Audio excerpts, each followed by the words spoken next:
Chicago Police Union Chief calls on officers to defy injection order. Shalom, shalom. First off, we give all praises, honor, and glory to Yahweh, Ba'ashem, Yahushai, Ba'ashem, Rakakadash, Yahweh being true name for the Heavenly Father, Yahushai being named for his only begotten Son, who the world eagerly calls God, and Jesus Christ. I give double honor to the elders and the apostles, great millstone, and taught us truth and will well. Start to see hopeful like percent truth with honesty and sincerity. This is Brother Yahweh Sop, because you know this is spirit power, Yahweh Ba'ashem, Yahushai, giving you end times and events. And right now, Chicago is about to experience an extreme police shortage, and that's pretty much right now the murder capital of the U.S., all because over the C-19 mandates. So this is definitely going to be a big piece of the horrors that come during Jacob's trouble.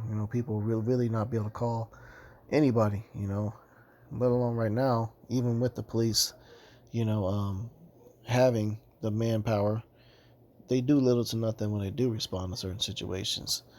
So in the days to come, there's going to be no types of restrictions. People are just going to be let loose, man. It says that it's safe to say that the city of Chicago will have a police force at 50% or less for this weekend coming up, he said. And it says a spokesman for Mayor later told the Chicago Sun-Times her office had no statement on the video, but Katzazera. It says there's no way they're going to be able to sustain a police department workforce at 50% capacity or less for more than 7 days without something budging. So they just they're trying to have a goal to have it at 50% capacity. How could you possibly combat the violence if you just have half of a police force, man? And that's what they're shooting for, half.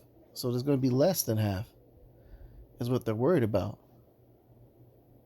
There's another article here. It says cops say low morale and department scrutiny are driving them away from the job. Okay, it says that let's see here.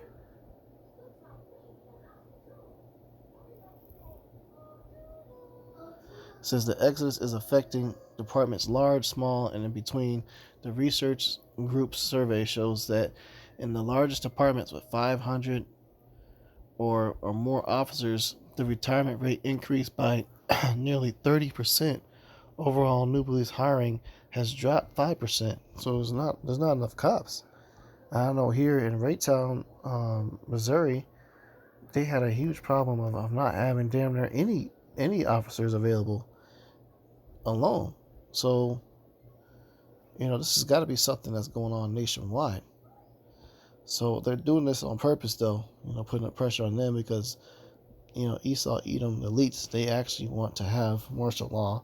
They don't want any police officers. They want just the military to take over. Some of them cops are not going to be willing just to gun down their own citizens, especially if they're citizens themselves.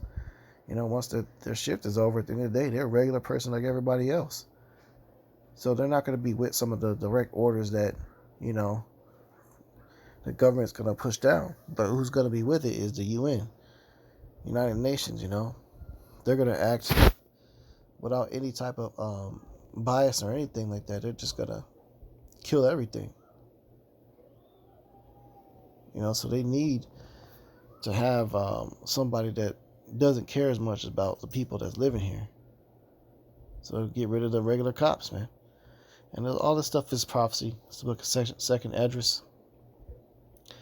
Okay, in the 15th chapter, it says, verse 14, woe to the world and them that dwell therein. Woe means destruction. It says, for the sword and the destruction draweth nigh, and one people shall stand up and fight against another, and swords in their hands.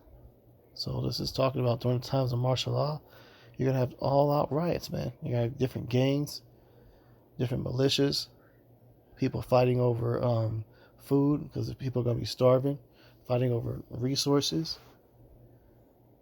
One people shall stand up and fight against another, swords in their hands, for there shall be sedition among men. Sedition means unrest and riots.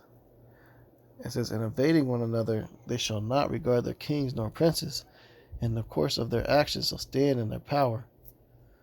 All right, so they're not going to care about, whatever governors or mayors or laws are in place. Whatever the president says, they're not going to care. So we're reading about total chaos that's on the way. Verse 17, a man shall desire to go into a city and shall not be able. Unless you have that C-19 passport, you ain't getting to certain cities. And then when that mark comes out, if you don't have that, you definitely ain't getting into different cities. They're going to have everything barricaded off. Different parts of the highways going to have a checkpoint set up. Verse 18 says, for because of the pride of the cities shall be troubled. The houses shall be destroyed, and men shall be afraid. A man shall have no pity upon his neighbor, but shall destroy their houses with the sword, and spoil their goods because of lack of bread and for great tribulation. And guess what? There ain't going to be no cops out there to arrest them and stop them. Cops themselves going to be doing the exact same shit. It's going to be all survival mode, man. You know? So seeing these articles with these police shortages, we're coming into some crazy war zone like times, especially over in Chicago. It's already like the murder capital, man. It's about to get bad out here. So with that, I'm close out. Give all praise, honor, and glory to Yahweh, Ba'ashem Yahushai, Ba'ashem HaKadosh, double honor to the elders, the apostles, great millstone, Tasha's truth and will, and citation, hopefully, like percent truth and honesty and sincerity. Shalom.